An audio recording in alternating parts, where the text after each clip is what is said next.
Huh? Huh? Huh? Fucking Robitussin. I don't know how this shit got me.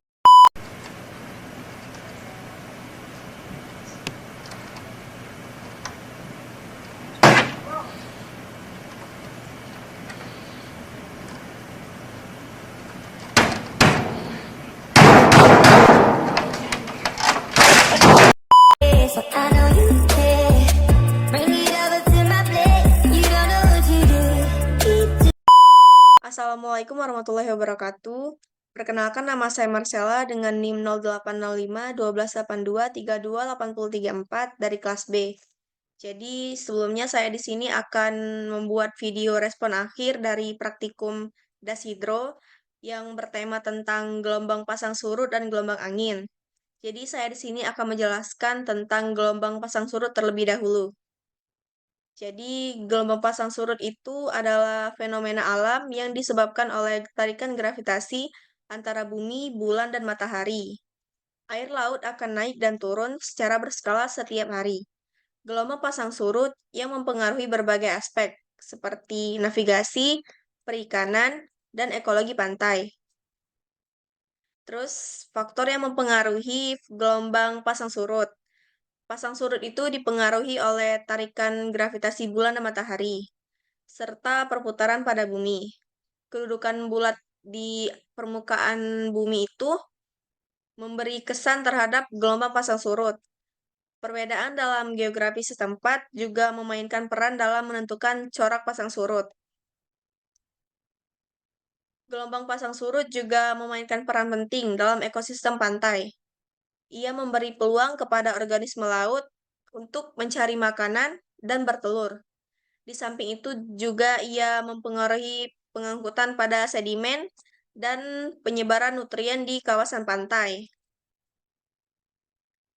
Gelombang pasang surut juga berlaku apabila air laut naik ke paras tertinggi. Manakala gelombang surut yang berlaku apabila air laut turun, maka paras akan turun pada tingkat terendah.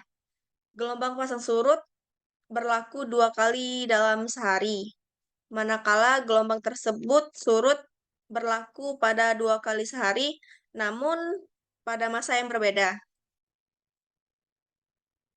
Jadi, pasang surut itu adalah suatu fenomena yang memberikan kesan besar kepada manusia dan juga pada ekosistem laut. Ia juga memberikan kajian terhadap gelombang pasang surut yang penting untuk kita dalam memahami kesan jangka panjang terhadap persekitaran dan aktivitas manusia. A few moments later. Baik, di sini saya akan melanjutkan materi tentang gelombang angin.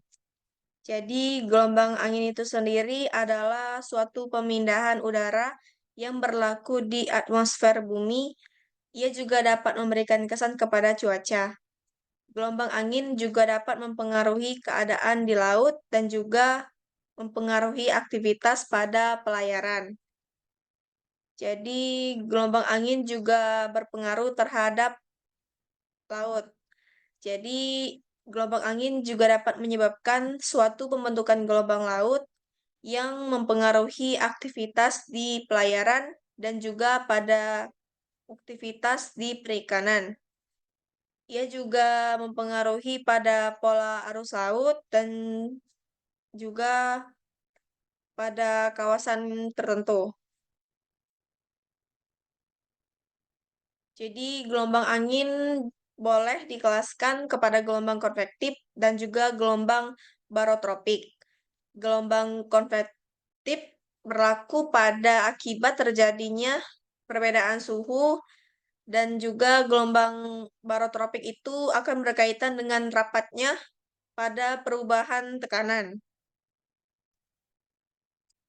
Jadi, pemahaman tentang gelombang angin itu sendiri penting dalam pengurusan sumber semula. Jadi, seperti tenaga angin, ia juga membantu dalam perancangan ladang angin terhadap tenaga yang telah diperbarui.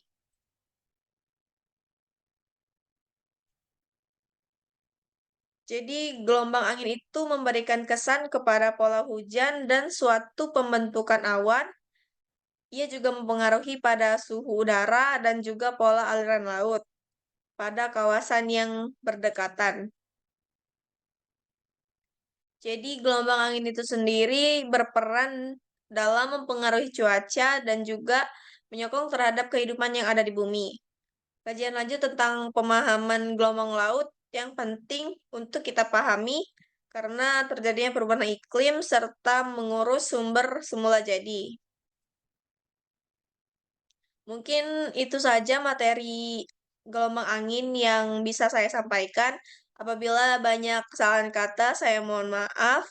Saya ucapkan wassalamualaikum warahmatullahi wabarakatuh.